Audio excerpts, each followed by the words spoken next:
জিবরাইল আমিন 5টি কথা বললেন।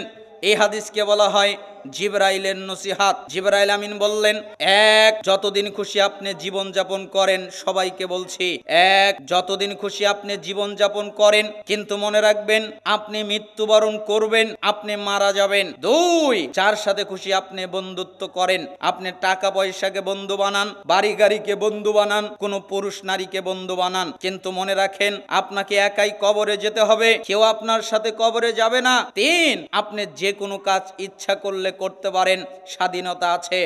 নেকির কাজ করতে পারেন, বদির কাজ করতে পারেন, কিন্তু মনে রাখেন অবশ্যই আপনাকে আল্লাহর সামনে দণ্ডায়মান হতে হবে, আল্লাহর সামনে দাঁড়াতে হবে, আল্লাহর সামনে খাড়া হতে হবে। অতএব সাবধান।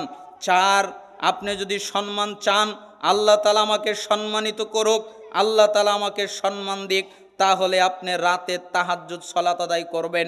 তাহাজ্জুদ সালাত আদায় করার মাধ্যমে আল্লাহ তাআলা আপনাকে সম্মান দান করবেন।